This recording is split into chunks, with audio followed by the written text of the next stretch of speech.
It was another thing. It was a way out. Yes. You know, it was really a way out. What, sport or You know, music? sports.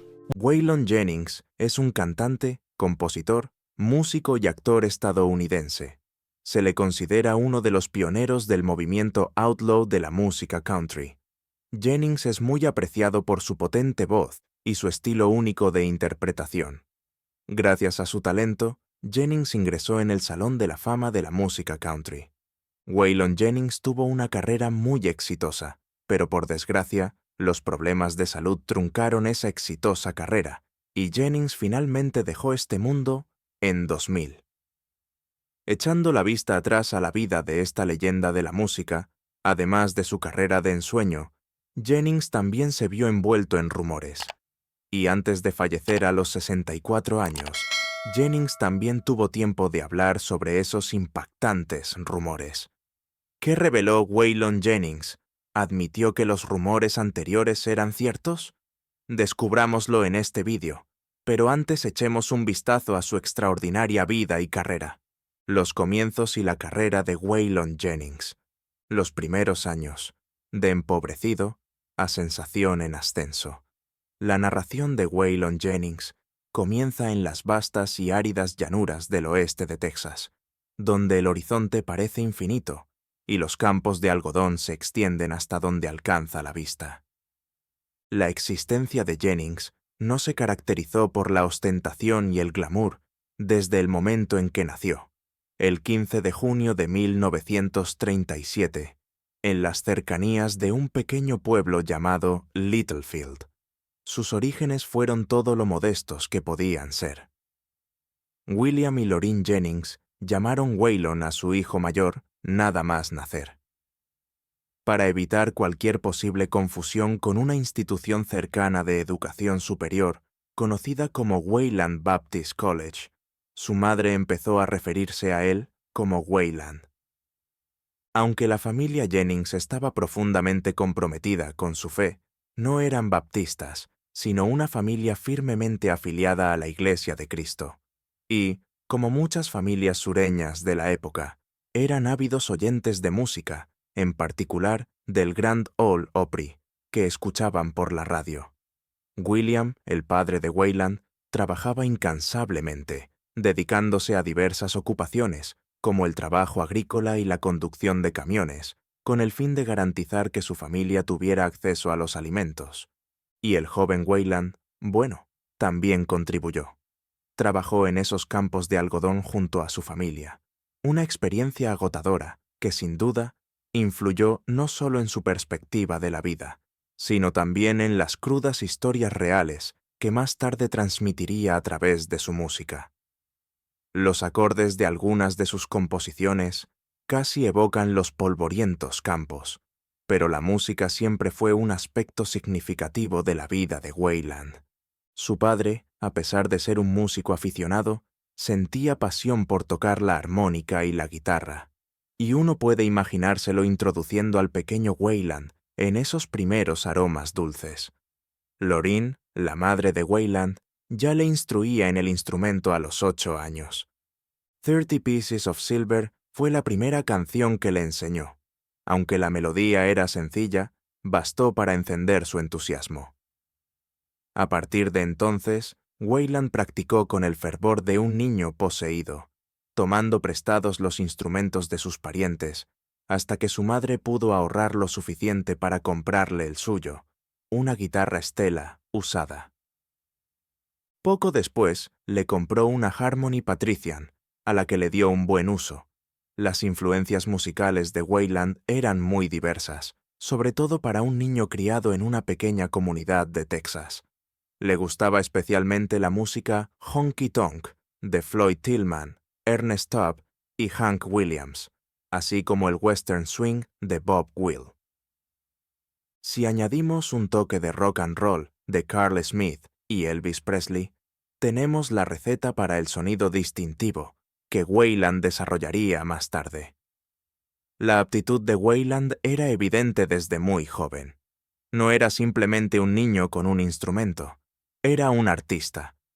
Empezó tocando en reuniones familiares, pero no tardó en tener la oportunidad de actuar para públicos más amplios. En un pueblo pequeño como Littlefield, el tamaño de una reunión es limitado. ¿Cuál fue su primera actuación en público? Ocurrió en el centro juvenil con un individuo llamado Anthony Bonanno. Pronto empezó a actuar en Jay-Z's y Lions Clubs, así como en cualquier otro evento local que pudiera localizar. Logró uno de sus primeros éxitos importantes al interpretar Hey Joe en un programa de talentos del Canal 13 de Lubbock. Posteriormente, se estableció como intérprete constante en las noches de talentos locales del Palace Theatre. A la edad de 14 años, Weiland estaba ansioso por vivir experiencias adicionales, por lo que se presentó a una audición para KVL, una emisora de radio local de Littlefield.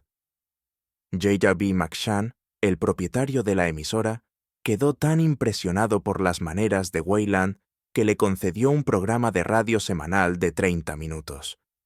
Sus apariciones en la radio no solo facilitaron el desarrollo de su voz, sino que también le proporcionaron un conocimiento de la industria musical que le resultaría indispensable en sus posteriores esfuerzos profesionales. Sin embargo, este es el punto en el que la situación se vuelve verdaderamente intrigante. A los 16 años, Weiland llegó a la conclusión de que la educación no era para él. En consecuencia, abandonó la escuela secundaria y dejó de seleccionar algodón de forma permanente. Albergaba aspiraciones más elevadas, incluida la de establecer la música como su principal ocupación. Por ello, en 1954 se trasladó a Lubbock, Texas, donde consiguió empleo en la emisora de radio KEEL. El destino intervino en Lubbock. Buddy Holly fue el individuo con el que Weiland se encontró. Weiland y Buddy se encontraron en un restaurante cercano y se produjo una conexión única. Holly, que ya iba camino de convertirse en un icono del rock and roll, reconoció algo en Weiland. Actuó como mentor del joven músico, ayudándole a perfeccionar su voz y guiándole en la industria. Holly acabó produciendo el primer sencillo de Weiland, Joel Blonde, en 1958. Aquello no fue una mera colaboración profesional. Fue el comienzo de una profunda amistad que influiría significativamente en el resto de la vida de Weiland. A la edad de 64 años, Waylon Jennings, el individuo famoso por su voz áspera y su personalidad renegada, ha revelado finalmente la verdad, y sus confesiones son precisamente lo que habíamos sospechado. Sin embargo, la narración es más compleja de lo inicialmente previsto, y asombrará incluso al más devoto de los fans. Asegúrate de quedarte hasta el final, ya que la esperada confesión de Weiland te transportará a los altibajos de la vida de una leyenda.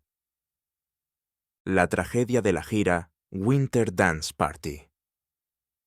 Waylon Jennings fue catapultado a la fama a principios de 1959, cuando participó como bajista en la gira Winter Dance Party Tour de Buddy Holly. Era de esperar que fuera una época emocionante, ¿verdad? Tenía todos los elementos de un sueño de rock and roll. Viajar con leyendas como Ritchie Valens y J.P. The Big Bopper Richardson. Tocar ante un público que gritaba y atravesar el Medio Oeste. Sin embargo, la gira pronto adquirió notoriedad por su extrema miseria.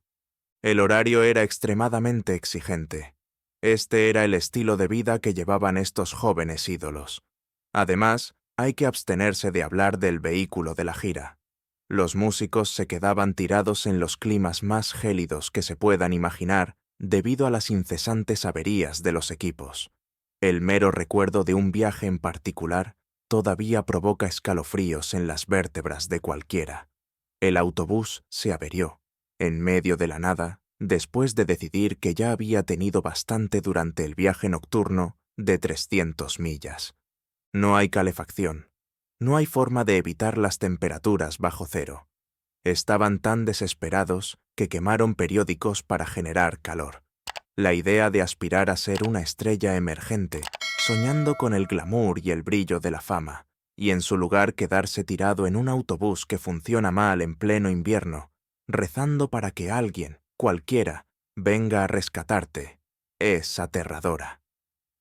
Sin embargo, esa fue la realidad de Waylon Jennings en un momento dado. Buddy Holly acabó agotado por este tormento. Decidió que no volvería a soportar el arduo viaje en autobús durante el siguiente tramo de la gira, que abarca 400 millas desde Clear Lake, Iowa, hasta Moorhead, Minnesota. En consecuencia, alquiló un modesto avión, y es difícil encontrarle defectos, ¿verdad? ¿Quién no desearía evitar otra interminable noche en ese gélido autobús? En un principio estaba previsto que Waylon Jennings le acompañara en ese viaje. Sin embargo, Jennings se vio obligado a ceder su asiento al Big Bopper, aquejado de gripe e incapaz de soportar otro viaje en autobús. Este es el momento en que la situación se volvió más gráfica. Holly y Jennings entablaron lo que pretendía ser una conversación jovial antes de su partida. Holly, conocida por su humor, se burló de Jennings expresando su deseo de que el vehículo bomba de Jennings se volviera a congelar. Jennings, que no estaba dispuesto a ceder, respondió con una divertida réplica. Jennings respondió bromeando que esperaba que el antiguo avión de Holly se hubiera estrellado. Los comentarios pretendían ser una broma desenfadada que tendría un impacto duradero en la reputación de Jennings.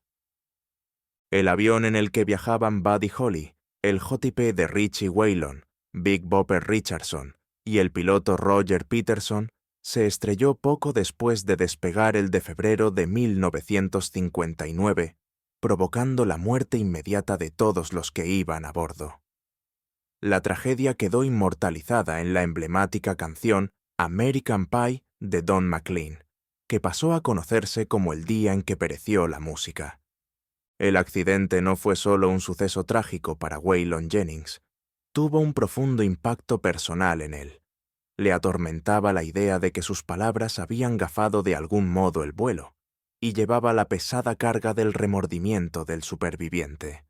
Durante años se abstuvo de hablar del asunto, conteniendo sus emociones. En 1999, reconoció en una entrevista con la CMT que llevaba muchos años temiendo que alguien descubriera que había hecho esa declaración. En cierto modo, se atribuye a sí mismo el error. Esto se vio agravado por la sensación de remordimiento que le producía seguir vivo. En comparación con Buddy, en aquel momento no había hecho ninguna contribución significativa al mundo. El peso de esos comentarios es palpable. Estaba realmente convencido de que no era digno de sobrevivir, dado que Buddy Holly, que era un individuo excepcionalmente dotado, no lo hacía. No se trataba únicamente de una carga emocional. Jennings estuvo a punto de abandonar la música debido al trauma. Completó las 2 semanas que le quedaban de gira tras el accidente. Sin embargo, una vez concluida, regresó a Texas sin intención de volver a coger su instrumento. En aquel momento, creyó que había llegado a su conclusión. Un hombre que más tarde definiría el outlaw country estuvo a punto de abandonarlo, incluso antes de comenzar su carrera. Sin embargo, Jennings fue capaz de progresar a pesar de la pena y la culpa. Sin embargo, las enseñanzas que adquirió de Holly nunca fueron olvidadas. En realidad, desempeñaron un papel importante en el desarrollo del artista e individuo en que se convirtió. Holly le había instruido para que siguiera siendo auténtico, se desviara de la norma y estableciera su propio rumbo. Y eso es precisamente lo que hizo Jennings. En la década de 1970, se convirtió en una de las principales figuras del movimiento Outlaw Country, dejando para siempre su impronta en el mundo de la música al abrazar el espíritu de rebelión. Por lo tanto, a pesar de la indescriptible calamidad que asoló la gira Winter Dance Party, también tuvo un efecto indeleble en Waylon Jennings. No se trataba únicamente de la música o la fama. Trataba los temas de la vida, la pérdida y la capacidad de perseverar ante el remordimiento y el dolor abrumadores. Pionero del Outlaw Country. Waylon Jennings revolucionó la industria de la música country en la década de 1970 de una forma totalmente inesperada. Si uno deseaba alcanzar un éxito significativo en Nashville, era necesario adherirse al sonido establecido de la ciudad. Sin embargo, Jennings no estaba de acuerdo con la situación. Observó que la escena convencional de Nashville era excesivamente restrictiva, parecida a una prisión en la que se reprimía la creatividad y los artistas se limitaban a producir lo que deseaban las figuras influyentes. Eso no le gustaba nada. Así pues, ¿qué medidas tomó? Fue el líder de una rebelión. Sí, lo has oído bien. Una completa rebelión contra el refinado y predecible sonido de Nashville. Jennings no estaba dispuesto a permitir que otro individuo dictara su visión artística. En 1972, Jennings consiguió finalmente la libertad al renegociar su contrato con RCA tras años de frustración. El nuevo acuerdo le concedió un valioso activo: el control creativo total sobre sus composiciones. No se trataba únicamente de una decisión comercial. Fue una declaración de independencia que alteró fundamentalmente el panorama de la música country. Jennings capitalizó esta autonomía generando una entidad que era totalmente suya, auténtica y sin pulir. Cambió su voz y todo su comportamiento. Los trajes brillantes y tachonados de pedrería que le habían asemejado a cualquier otro icono country de la época dejaron de existir. En su lugar, Jennings adoptó un aspecto más rudo, que incluía chaquetas de cuero y pelo largo. ¿Y qué decir de su música? Era una atrevida fusión de rock sureño y country que no se limitaba a bordear la rebelión. Entró de inmediato. Los fans la adoraron. A los críticos les entusiasmó. De repente, este nuevo enfoque fuera de la ley ya no era simplemente una alternativa al country dominante. Era el futuro. La colaboración de Jennings con Willie Nelson, otro rebelde del country que no tenía miedo de agitar la olla, fue uno de los hitos más significativos de su era fuera de la ley. Su asociación fue similar a una fuerza mística, ya que produjo un éxito tras otro. Juntos se consolidaron como el dúo dinámico del movimiento country renegado. ¿Ha oído alguna vez la canción Good Hearted Woman? Es un clásico atemporal, coescrito por Nelson y Jennings a mediados de los 70, y se ha convertido en un himno para quienes creen que Nashville ya no es una opción viable. No se limitaron a dominar los índices de audiencia. Recibieron numerosos elogios, incluido el premio al dúo del año de la Asociación de Música Country, por la misma composición. Su química era innegable, y desempeñó un papel importante en su ascenso a la nobleza de la música country. Además, en 1978 se publicó el álbum Waylon and Willie. El single más destacado del disco, Mamas Don't Let Your Babies Grow Up to Be Cowboys, era tan contagioso que pasó 4 semanas en lo más alto de las listas de country, y tenía un aire rebelde. Sin embargo, no concluyó ahí. Incluso les concedieron un Grammy por ello. Sin embargo, es imposible hablar de Jennings sin hacer referencia a uno de sus éxitos en solitario más significativos: Back to the Basics of Love, Texas and Lackenbach. Cuando se publicó en 1977, esta canción no solo encabezó los rankings, sino que se convirtió en una representación de todo el movimiento Outlaw Country. La letra resonó entre la gente de entonces y la de ahora, ya que despertaba la nostalgia de tiempos más sencillos. Curiosamente, Jennings no actuó en Luckenbach hasta el de julio de 1997, 20 años después de grabar la canción, a pesar de su triunfo. Jennings no se limitó a ampliar los límites musicales durante toda esta etapa fuera de la ley. Además, abordó algunos temas muy polémicos. Los temas de sus composiciones incluían con frecuencia asuntos tabú, como el consumo de sustancias, la fama y sus oscuros entresijos. ¿Reconoce la tendencia de ciertos artistas a evitar hablar de sus demonios interiores personales? No, Jennings no. Él transformó sus luchas contra el abuso de sustancias en arte. Por ejemplo, colaboró con Willie Nelson en el tema I Can Get Off on You. es una historia de un nuevo amor que triunfa sobre viejos vicios, y es innegable que reflejaba las propias luchas de Jennings en aquella época. No ocultaba sus defectos, sino que los asumía, y esta franqueza es un factor importante de su atractivo para los admiradores.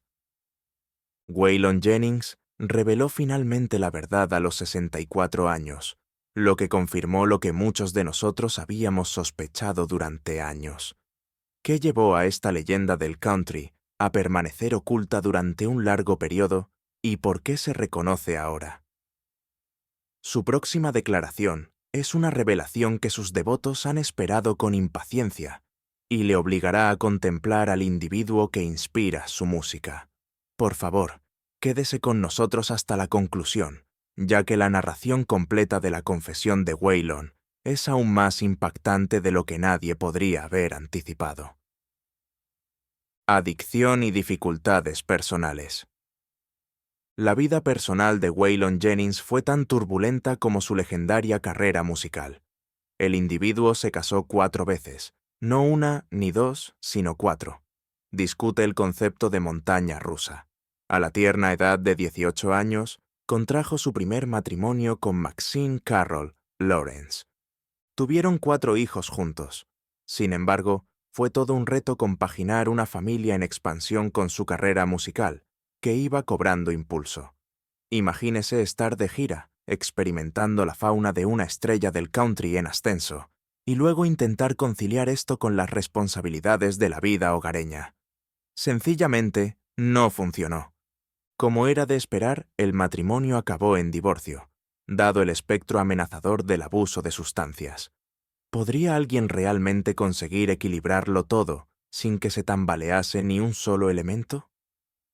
Después, a los 20 y tantos años, Waylon se embarcó en otro intento de matrimonio. Esta vez fue con Lynn Jones. Durante los 5 años que duró su matrimonio, adoptó a un niño, aunque no tuvieron hijos juntos.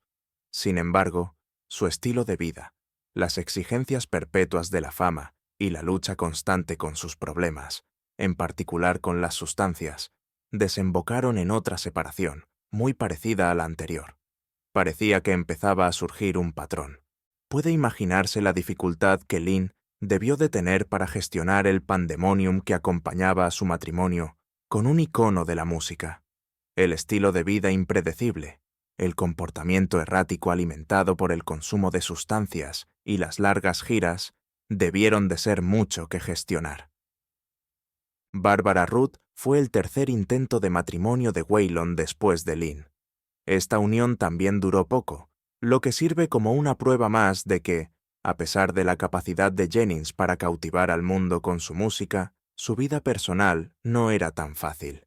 Sin embargo, justo cuando parecía que estaba condenado a una vida de revolotear de un matrimonio a otro, se produjo un acontecimiento imprevisto. Entonces entró en su vida Jessie Coulter, su cuarta y última esposa, la pasión de su vida. Su relación fue distinta y perduró de una manera que sus relaciones anteriores no pudieron. Es posible que la comprensión de Jessie de las obligaciones profesionales de Waylon estuviera influida por su propia experiencia como cantante.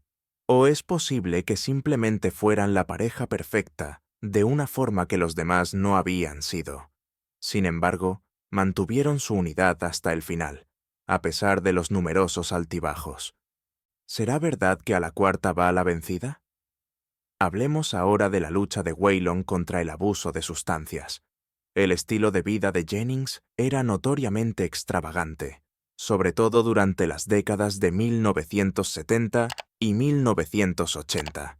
Según los informes, este individuo gastaba la asombrosa cifra de $1,500 al día en Coca-Cola. La situación llegó a ser tan grave que en agosto de 1977 fue detenido en un estudio de grabación de Nashville y acusado de conspiración y posesión de la misma sustancia dura para distribuirla. Ese fue el momento en que la situación empezó a deteriorarse de verdad, al menos de cara al público. Sin embargo, esto no le disuadió de inmediato. Jennings siguió empleándola durante varios años más. En una ocasión hizo la chocante afirmación de que tenía la constitución de 10 hombres debido a su capacidad para manejar una abundancia de sustancia dura.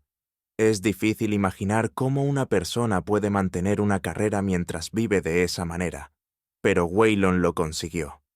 Naturalmente, los años de penuria no fueron sin consecuencias. Las giras ininterrumpidas, los atardeceres y las sustancias duras acabaron por afectarle. Tuvo que someterse a una operación de bypass cardíaco en 1988, solo 4 años después de abandonar el consumo de sustancias. Esto le sirvió de llamada de atención para dejar de fumar. Además, no se trataba simplemente de un cigarrillo ocasional.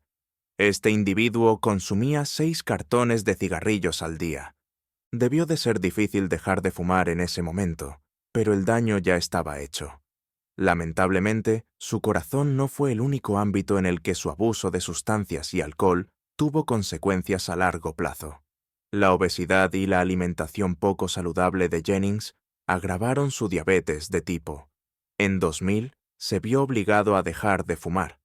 En el año 2000, se vio obligado a abandonar las giras debido a las graves complicaciones de la diabetes. Para entonces, era evidente que su cuerpo había soportado años de malos tratos. Ese mismo año se sometió a una intervención quirúrgica para mejorar la circulación de la sangre en su extremidad izquierda.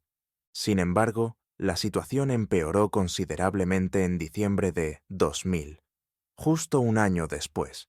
Se vio obligado a que le amputaran el pie izquierdo como consecuencia de complicaciones relacionadas con la diabetes. Sin embargo, no solo su salud se vio afectada, su situación financiera también era calamitosa.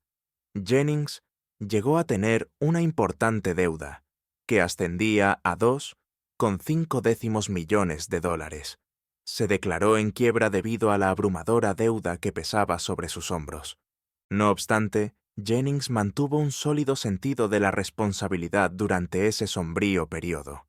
No era de los que simplemente abandonan sus problemas. Se mostró resuelto en su compromiso de saldar sus deudas. Lo consiguió incorporando un número cada vez mayor de fechas de giras a su ya sobrecargada agenda. El individuo era inflexible, redimiéndose con Jessie Coulter Waylon. Jessie Coulter, la mujer que se convertiría en su roca, musa y amor de su vida, fue el punto de inflexión en la existencia de Jennings. Probablemente Jennings nunca imaginó que conocería a alguien como ella después de 3 matrimonios fracasados. Ambos se conocieron en Phoenix, Arizona, y su conexión fue inmediata. Waylon se sintió profundamente afectado por Jessie, una talentosa cantautora por derecho propio. Es posible que su espíritu, su música o el simple hecho de que le reconociera como era realmente, por debajo de la imagen de forajido que había desarrollado a lo largo de los años, fueran los factores. En 1969, intercambiaron votos, iniciando una relación que trascendía los límites del matrimonio. Fue un viaje que continuaría hasta el fallecimiento de Jennings en 2000.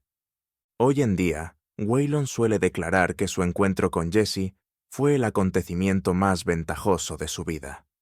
Antes de que Jessie entrara en su vida, no tuvo miedo de revelar las profundidades a las que había caído en una franca entrevista con Rolling Stone.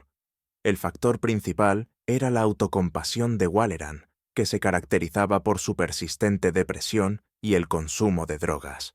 Ella permaneció a su lado, y Jennings consideraba que Jessie era el acontecimiento más beneficioso que le había ocurrido nunca.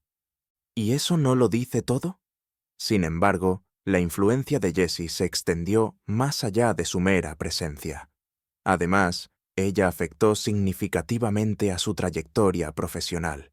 De hecho, no pasó mucho tiempo antes de que sus habilidades como cantautora empezaran a ser reconocidas, y Jennings la ayudó a conseguir un contrato discográfico con RCA. Los dos no solo fueron compañeros en la vida, sino también colaboradores en la música. En 1970, incluso fueron nominados a un Grammy por el popular dueto Suspicious Minds. El triunfo de su música juntos les consagró como una auténtica pareja de poder en la escena del outlaw country. Jesse estuvo presente cuando Waylon estaba causando sensación en el género, prestando su distintiva voz al movimiento. Eran una fuerza formidable. Además, hablemos de la ayuda de Jesse para guiar a Waylon en sus periodos más difíciles, incluida su adicción. Cuando Jennings decidió dejar de consumir sustancias duras en 1984, fue Jesse quien le apoyó durante todo el difícil y a menudo desagradable proceso. No era la típica forma de ayuda, era un amor profundo y firme. Cancelaron sus conciertos, alquilaron una casa en el desierto de Arizona y se concentraron únicamente en la recuperación y el síndrome de abstinencia de Waylon. Después, Jennings declaró que las oraciones de Jesse y su presencia fueron los factores determinantes de su recuperación. No se trataba únicamente de afecto, era una cuestión de fe y perseverancia. Sus vidas no giraron únicamente en torno a sus profesiones o a los conflictos de Waylon. En 1979, dieron la bienvenida al mundo a su hijo, Shooter Jennings. Criar a Shooter proporcionó a Waylon una motivación adicional para persistir en su batalla contra sus demonios. En su frecuentemente turbulenta existencia juntos, su hijo sirvió como una fuente adicional de iluminación para Jesse. Waylon Jennings ha revelado por fin la verdad a los 64 años, una revelación que todos sospechábamos, pero que nunca esperábamos que reconociera.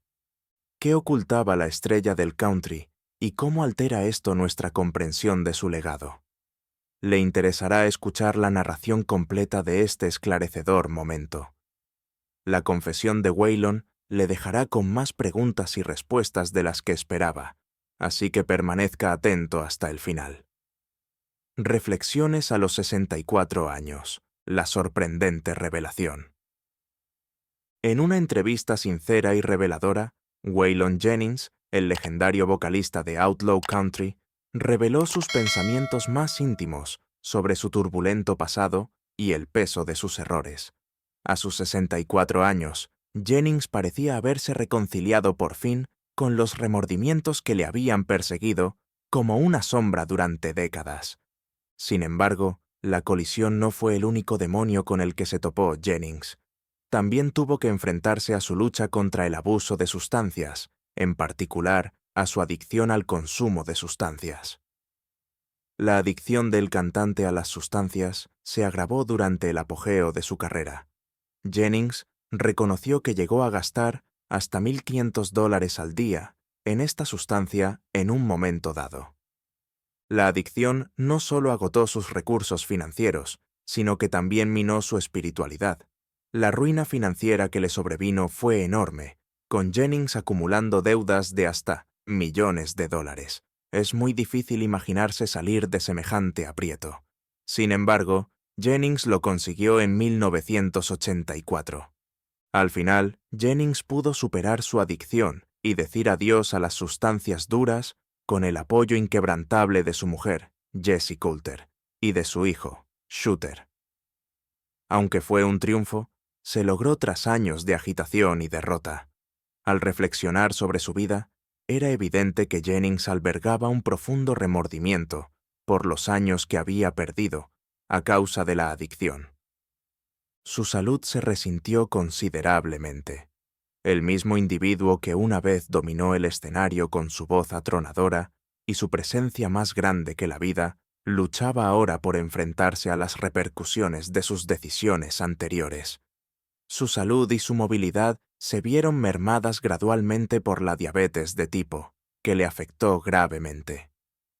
En 2000 le amputaron el pie izquierdo por complicaciones de la enfermedad, lo que supuso un clímax devastador. Sin embargo, Jennings descubrió la iluminación en medio de todo esto. Las personas se ven obligadas a percibir las cosas con mayor lucidez cuando reflexionan sobre sus experiencias pasadas, y Jennings no fue una excepción. Una de las enseñanzas más significativas que impartió durante sus entrevistas fue directa pero profunda. Lo más difícil es rechazar las peticiones. ¿No es ese el caso de todos nosotros? Tanto en nuestra vida personal como profesional, la capacidad de rechazar peticiones puede ser una de las experiencias más desafiantes y a la vez más enriquecedoras. Jennings era más consciente de ello que la mayoría. Durante años había consentido las tentaciones, las exigencias de la fama y los vicios que las acompañaban. Sin embargo, no fue hasta más tarde en su vida cuando llegó a apreciar la importancia de establecer límites y tomar decisiones que salvaguardaran su salud y bienestar. La autenticidad era un principio muy importante para Jennings. Instó a los artistas a dar prioridad a los contenidos significativos sobre la búsqueda de tendencias. Al fin y al cabo, no fue eso lo que le convirtió en leyenda. Aunque las ventas de discos experimentaron un declive en la década de 1990, siguió atrayendo a un público considerable a sus actuaciones en directo, porque sus seguidores eran conscientes de su autenticidad. No transigía, no se amoldó a las tendencias imperantes. Por el contrario, se mantenía firme en su enfoque, invirtiendo todo su ser en cada composición e interpretación. La carrera de Waylon Jennings no fue una mera colección de lanzamientos musicales. Fue un viaje convincente que ejemplificó el hecho de que el arte no se evalúa únicamente por el número de álbumes vendidos, sino también por la relación que establece con su público. Jennings persistió en su búsqueda de la música, desarrollando un sonido distintivo y genuino que sigue siendo admirado por numerosos artistas hasta el día de hoy. Never Say Die Live, su último álbum, no es simplemente un disco, es un legado y un emotivo mensaje para todos los entusiastas de la música. El álbum, que se grabó en el Ryman Auditorium, uno de los recintos más renombrados de Nashville, destila el fervor de un artista que nunca se rindió. En enero de 2000, Jennings hizo gala de su talento, así como de su coraje y espíritu, mientras superaba los obstáculos de la vida. Cada tema del álbum está repleto de historias, experiencias desgarradoras y momentos de alegría que Jennings ha vivido. Su música ha servido de voz a quienes han experimentado sentimientos de aislamiento, confusión o derrota, abarcando los altibajos de su carrera y los aspectos profundos del amor y la pérdida. Jennings ha establecido un profundo vínculo con sus seguidores, empleando la música como medio de exploración y curación. Never Say Die Live es algo más que un disco de conclusión. Sirve como conmovedor recordatorio de que la pasión por la música y el arte persistirá independientemente de los retos que la vida pueda presentar. Jennings ha transmitido un mensaje conciso. Persiste en la búsqueda de tu pasión y nunca renuncies a tus ambiciones, independientemente de los obstáculos que encuentres. Su música ha inspirado y seguirá inspirando y guiando a generaciones de artistas y entusiastas de la música de todo el mundo, como una luz en la penumbra. En consecuencia, el legado de Jennings no se deriva únicamente de las ventas de sus álbumes o de sus éxitos, sino también del corazón y el alma que invirtió en cada nota. Un gran artista no es simplemente alguien que compone música, es alguien capaz de evocar emociones en los demás, y Jennings lo hacía de forma excepcional. Han pasado más de 10 años desde el desafortunado fallecimiento del talento musical Waylon Jennings. ¿Aún recuerdas sus grandes canciones? Comparte tu opinión en la sección de comentarios del vídeo. No olvides darle a me gusta, suscribirte al canal y activar las notificaciones para no perderte nuestros últimos vídeos. Gracias por vernos, nos vemos en los próximos vídeos.